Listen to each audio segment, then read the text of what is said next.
पूरी पिक्चर आप लोगों के सामने मैं डिस्क्राइब करने वाला हूँ, पूरा सिनेरियो खोल के रख दूँगा। देखो बस इस वीडियो। सो गाइस, वीडियो में आगे बढ़ते हैं। 9 अगस्त, सब लोगों को पता होगा कि ये दिन क्या हुआ। जिसको नहीं पता, मैं आप लोगों को बताना चाहता हूँ दिन क्या हुआ। वो दिन गाइस एक फीमेल डॉक्टर का रेप और मर्डर हुआ था, और वो दिन हमारे नेशन के लिए एक डार्क डे था।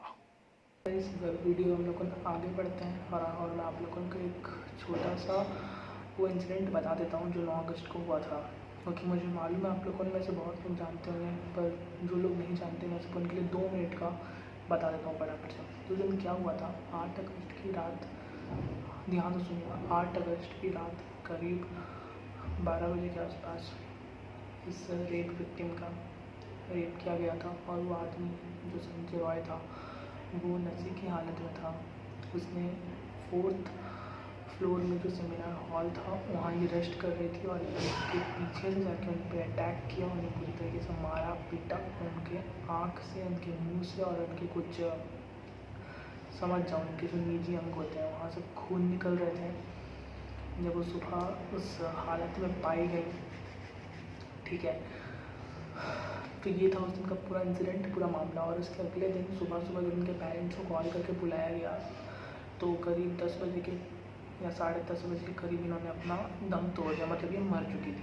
और ये अपने पेरेंट्स को, उनको जब पता चला तब तक हॉस्पिटल पहुँचते पहुँचते इन्होंने गुड बाय बोल दिया था इस दुनिया को। तो यार पता है ये मामला हुआ है कोलकाता में, इंडिया में हुआ है 9 अगस्त को, लेकिन इसकी आवाज़ ना पूरा देश उठा रहा है। और जहाँ तक मुझे मालूम है इंडिया में पटना, गोवा, फिर यूपी में कुछ शहर है वहाँ पर ही आवाज़ उठाए गए हैं। न्यू दिल्ली में ऑफ कोर्स आवाज़ उठाए गए हैं। ये सब जगह में आवाज़ उठाए गए, लेकिन पूरे भारत एक साथ आवाज़ नहीं उठा रहा है। और ख़ास करके पॉलिटिशियन, आऊँगा उन पॉलिटिशियन पर भी आऊँगा, लेकिन उससे पहले मैं आपको ये बताना चाहता हूँ कि एक छोटा सा देश, मतलब एक अंडमान निकोबार आइलैंड जैसे जगह आवाज़ उठा रही है इस Kolkata rape and murder case को। लेकिन बिलीव नहीं होता, दिखाता हूँ आप लोगों को, देखिए। देख लिया, मालूम चला अंडमान निकोबार आइलैंड जैसे जगहों पर आवाज़ उठाया जा रहा है, लेकिन हमारे पूरे भारत में आवाज़ उठाया नहीं जा रहा। खास करके पॉलिटिशियन का, जो मैंने कहा पॉलिटिशियन में पोजीशन को तो आप जानते ही होंगे वो कैसे लोग हैं। मैं उनको नहीं जानता भाई पर्सनली, लेकिन आप लोग उनकी चीज़ दिखाता हूँ, उनके बारे में एक नहीं 2 चीज़ दिखाता हूँ, देखिए।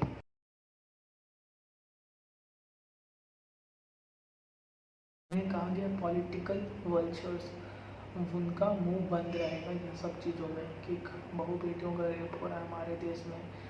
उसके लिए वो आवाज़ नहीं उठाएंगे, वो बस बेफालतू कैसे से मुद्दाएँ ढूंढते बस लड़ने के लिए, यही आता है भाई उनको। और इसी तरीके से हाल रहा ना तो मैं बता नहीं सकता क्या से क्या हो जाएगा। और एक बात, ये जो 9 अगस्त को एक मामला हुआ है जो रेप, हाँ सबसे पहली बात मैं उनको रेप विक्टिम क्यों बोल रहा हूँ, ये बहुत बड़ी बात है। तो मैं उनको रेप विक्टिम इसी के लिए बोल रहा हूँ क्योंकि हमारे जो इंडियन लॉ में, हमारे जो इंडियन लॉ, ध्यान से सुनिएगा, हमारे जो इंडियन लॉ है उसमें एक रूल है कि अगर कोई भी लड़की का रेप होता है तो उस लड़की के रियल नेम के साथ केस फाइल नहीं की जा सकती कोर्ट में। उसको उसके कुछ और, उसको लोग कुछ और एक नाम देते हैं, क्योंकि उनका रियल नेम ऐसे लीक नहीं की जा सकती कोई बात। तो उसी के लिए वो रियल नेम लीक नहीं करेंगे ना। मैं उनका नाम मुझे मालूम है, उनका रियल नेम मुझे मालूम है जिनके साथ ये हादसा हुआ है, लेकिन मैं उनका नाम नहीं लूँगा। तो ये बता दिया मैंने। और बाकी मैं जो बोल रहा था कि इस केस को नाम क्या दिया गया पता है, निर्भया 2.0, निर्भया 2.0।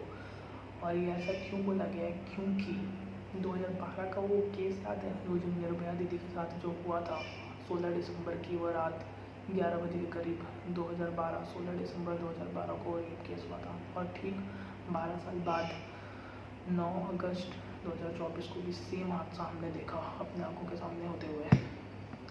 ना ये देश 12 साल पहले सेफ था औरतों के लिए, ना याद सेफ है 12 साल पहले। ये मैं नहीं कह रहा हूँ, रिकॉर्ड आपके सामने, प्रूफ आपके सामने है।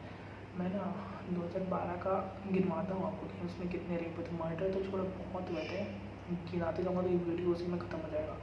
मैं आप लोगों को सिर्फ रेप के बारे में बताता हूँ कि रेप कितने हुए थे। टोटल रेप हुए थे 12,553, 12543 इतने टोटल रेप हुए थे। और उसके बाद वाली जो ईयर उसमें 24,953 रेप हुए थे। उसके बाद वाली ईयर में यानी कि 2012 का मैंने आपको बताया रिकॉर्ड, 2013 का बताया, और उसके 3-4 साल बाद में अगर आओ यानी 2018 में वो रेप केसेस ना कम नहीं हुए, उल्टा और बढ़ गए। कितने? 91.5% बढ़ गए। Can you believe this guys? 91.5% rape case बढ़ गए। तो इंडिया में हो क्या रहा है? हम अपने आप को डेवलपिंग कंट्री बोलते हैं, हम धीरे धीरे डेवलप हो रहे हैं, पर क्या हम सही मायने में डेवलप हो रहे हैं? मुझे तो नहीं लग रहा कि हम सही मायने में डेवलप हो रहे हैं, क्योंकि कुछ चीज़ें डेवलप हुई और कुछ चीज़ें डेवलप नहीं हुई, वो आप लोग को भी अच्छे से जानते हैं। और मेरा बहुत बड़ा मोटिव ये वीडियो बनाने के पीछे क्या है बताऊँगा नहीं, बताऊँगा बाद में, पहले दिखाऊँगा। देखो, देख लिए, ये था मेरा मोटिव। इसमें ना टोटल 10 पॉइंट आप लोगों ने देखे होंगे। 10 पॉइंट। मुझे ये नहीं पता कि मेरे अंदर वो 10 में से कितने पॉइंट है, लेकिन मुझे ये सिर्फ इतना पता है कि मैं एक ह्यूमन बीइंग हूँ, और एज ए ह्यूमन बीइंग मेरे ये फ़र्ज़ है, कर्तव्य है, मेरा ही नहीं पूरे देश का ही कर्तव्य है कि हम उनके पेरेंट्स के साथ खड़े रहें, जिनकी बेटी के साथ ऐसा हुआ है, उनको जस्टिस दिलाएं। हाँ, और पहली बात, जहाँ तक बात आती है जस्टिस की, तो मैं और एक चीज़ आपको बताना चाहता हूँ। फ़िलहाल तो जो कलकत्ता पुलिस है, उन्होंने ये केस सीबीआई को ट्रांसफ़र कर दिया है। ये झूठ नहीं बोल रहा, प्रूफ दिखाता हूँ आप लोगों को। देख लिया प्रूफ। मैंने कहा था ना, कलकत्ता पुलिस ने ये क्लेम किया कि हम 2 दिन बस उन्होंने इन्वेस्टिगेशन की, तीसरा दिन सीबीआई को ये केस ट्रांसफ़र कर दिया गया।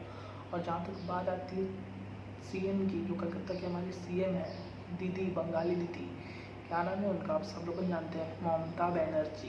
तो ममता बनर्जी का बात ये है कि उन्होंने 16 अगस्त को ये कहा था पार्लियामेंट में आके कि वो ये जो रेप केस हुआ, कलकत्ता मर्डर रेप केस, इसके लिए वो एक रैली की मांग करती है, ठीक है। और अगले दिन जब उन्हें पता चला कि रैली में 7,000 से ज़्यादा आदमी आ गए हैं प्रोटेस्ट करने अगेंस्ट रेप के, उन्होंने रैली बंद करवा दिया। इसका भी प्रूफ है, देता हूँ। आप देखना चाहते हैं वो रैली कैसी थी? तो आप लोग को कैसी थी पता चल गया। कैंडल लाइट जो होती है रात में वो, और ये ना सबसे बड़ा ना हमारा इंडियन सिस्टम का फेलियर है, ये हमारे स्टेट मिनार्स का फेलियर है। इसका भी प्रूफ देता हूँ। ये भी लाइन कही गई है कहीं ना कहीं, देखिए यार। और एक चीज़ पता है, मैं ना ये जो वीडियो बना रहा हूँ, मैं ये वीडियो नहीं बनाता, बट मैंने ना कहीं एक लाइन पढ़ी, वो लाइन ना मेरे हार्ट को छू गई, टच कर गई। पता है वो लाइन क्या थी? आप लोगों ने भी देखी, आप लोगों को मालूम चल जाएगा। ये वीडियो के पीछे जो मकसद और मेहनत लगा है वो आप लोगों को मालूम चल जाएगा। वो इस छोटे से लाइन के, बस एक लाइन का है वो। जब आप एक लाइन, मैंने वीडियो क्यों बनाई, सिर्फ एक लाइन का देखिए यार। सीधी सी बात है, इंडिया में 2012 से लेकर 2024 के बीच बहुत सारे रेप हुए, बहुत सारे, और इतने अनगिनत हुए। और मैं एक संजय रॉय जिसने एक क्राइम किया, उसने अपने मुँह से खुद बोला है कि हाँ ये मैंने किया है, मैं ड्रंक करके आया था और मैं उनके साथ ऐसा किया, ठीक है, उस लड़की के साथ, जो मैंने आपको 2 मिनट के ब्रीफ में बताया था। और उसका कैरेक्टर पता है क्या था? लेस था कैरेक्टर, लेस आदमी था वो। क्योंकि मुझे ये भी मालूम चला है इंटरनेट से कि जो संजय रॉय था, उसकी नहीं भी तो बहुत सारी शादियाँ हो रखी है। वो शादी करता था, छोड़ता था औरतों को, शादी करता था, छोड़ता था, शादी करता था, छोड़ता था। जिसका कैरेक्टर ऐसे ही था। और अगर उससे पहले ही अगर उसके खिलाफ पुलिस स्टेशन में कंप्लेन दर्ज हो जाता, किसी ने किया नहीं, मतलब बंद नहीं किया, उसे के लिए 9 अगस्त के दिन हमें वो दर्दनाक सीन देखना पड़ा। उससे पहले अगर किसी ने कर देता ना, दीदी की जान बच जाती आज, ठीक है। वो लड़की आज खुश रहती और उनके साथ ऐसा कभी नहीं होता। अगर संजय राउत के खिलाफ अगर किसी ने अगर पहले कंप्लेन कर दिया होता तो क्या करे भाई, कुछ और ही लिखा था भाई किस्मत में। आप सबने देख लिया क्या हुआ आखिरकार उनके साथ। और एक चीज़ जो मैं आप लोगों के साथ शेयर करना चाहता हूँ वो ये है कि अब तो कुछ हो नहीं सकता, वो दीदी चली गई, तो बस हम लोगों ने साथ मिल के उनके जस्टिस की बस मांग करें कि जल्द से जल्द उनको जस्टिस मिले। और एक बात, ये केस के बाद अब आईएमए जो होता है, आईएमए का कभी नाम सुना आप लोगों ने कि आईएमए क्या है? नहीं सुना भी होगा तो चलो कोई बात नहीं, जिसने नहीं सुना मैं उसको बता देता हूँ। IMA होता है इंडियन मेडिकल एसोसिएशन। तो ये जो इंडियन मेडिकल एसोसिएशन है, इसने इस रेप के तुरंत बाद ही 1 या 2 दिन बाद ही एक ऐसा रूल बनाया है कि मतलब अब से लेकर इंडिया में अगर किसी के भी साथ अगर रेप या मर्डर होता है तो उसके 6 घंटे बाद ही वो लोग अपने मेडिकल सप्लाई वगैरह स्टार्ट कर देंगे, उसकी जान बचाने की, मतलब हॉस्पिटल जाके कोशिश की जाएगी उसकी जान बचाने की, उसके बस रेप के 6 घंटे बाद ही। कहाँ से पहले किया होता, लेकिन हमारे देश में एक प्रॉब्लम है कि हमें अकल आता है कब, कांड हो जाने की बात। जो भी हुआ, मैं तहे दिल से मतलब जो इतने सारे लोगों का दिल टूटा है वो मंज़र देख के, वो मैं आप लोगों को बता भी नहीं सकता। इससे बहुत सारे प्रूफ है मेरे पास और मैं दूंगा भी, लेकिन अभी नहीं। जितने मुझे कहना था मैंने कह दिया। अब जो भी मैं पोस्ट करूँगा वो टेलीग्राम पे होगा। हाँ, अगर मेरे पास वो दीदी की फ़ोटोज़ भी है जो उनकी रियल लाइफ फ़ोटोज़ है, उसमें वो भी मैंने निकाल ली इंटरनेट से। और संजय रॉय नामक व्यक्ति जिसने ये क्राइम किया, जिसने रेप और मर्डर किया, उसकी भी फ़ोटो अगर आप लोगों को कहोगे तो मैं आप लोगों को दिखाऊंगा, लेकिन इस वीडियो में नहीं। इस वीडियो के बाद मैं अपनी यूट्यूब चैनल पे पोस्ट कर दूंगा, टेलीग्राम पे भी कर दूंगा, पोस्ट कर दूंगा, मुझे कोई फ़र्क नहीं पड़ता, मैं कर दूंगा। और उसके बाद अगर मैं बात बोलूँ, अरे बोलने के लिए तो कुछ बचा नहीं है। अब बस मैं इतना चाहता हूँ कि अब दीदी के साथ ऐसा हो गया है, अब हम उनको बचा नहीं पाए, बट उनके लिए जस्टिस की मांग करें कि उस आदमी को फांसी तक हमें पहुंचाना, ये पूरा देश का फ़र्ज़ है यार। नहीं पहुंचा पाएंगे तो बहुत बड़ा फेलियर है ये। फिर ये देश ना धीरे धीरे करके एक रेपिस्ट कंट्री की तरफ जा रहा है और मुझे बिल्कुल अच्छा नहीं लगेगा, मुझे क्या किसी को अच्छा नहीं लगेगा जो जिस देश का नागरिक है कि हमारा देश इंडिया एक रेपिस्ट कंट्री कहलाए। आगे जाके किसी को अच्छा नहीं लगेगा। तो उसी के लिए भी कुछ रूल्स वगैरह चेंजेस हुए हैं। अभी बहुत सारे चीज़ पार्लियामेंट में रेप और मर्डर के लिए धीरे धीरे करके आ रहे हैं और बहुत सारा डाटा मैंने और कलेक्ट किया है, वो भी आप लोगों के साथ शेयर करूँगा। मेरे टेलीग्राम चैनल को ज्वाइन कर लीजिएगा, मैं उसका लिंक डिस्क्रिप्शन में भी डाल दूँगा। और लास्ट चीज़ जो मैं वीडियो के ख़त्म होते होते कहना चाहूँगा कि यार इंडिया में कुछ ख़त्म हो ना हो, इंडिया डेवलप हो रहा है, मुझे दिल से अच्छा लग रहा है, लेकिन अगर इंडिया में कोई चीज़ ख़त्म होनी चाहिए तो वो क्या है मालूम है? ये आप सभी लोगों का दिल से शुक्रिया अगर अभी तक आप लोगों ने वीडियो देखा है तो। और मैं जाते जाते इस वीडियो को बंद करने से पहले बस इतना कहना चाहूँगा कि उनके साथ जो भी हुआ बहुत बुरा हुआ, नहीं होना चाहिए था, बहुत बुरा हुआ। और मेरे पास कोई शब्द है नहीं, तो मैं कहूँगा नहीं, मैं कुछ दिखाऊँगा आप लोगों को, बस देखिए। और जाते जाते गाइस एक क्वेश्चन मैं आप लोगों के लिए इस वीडियो में देता जाऊँगा, और जो मेरा थंबनेल होगा वो इस क्वेश्चन से रिलेटेड होगा, तो आप लोगों ने सोच लीजिएगा कि क्वेश्चन क्या होगा।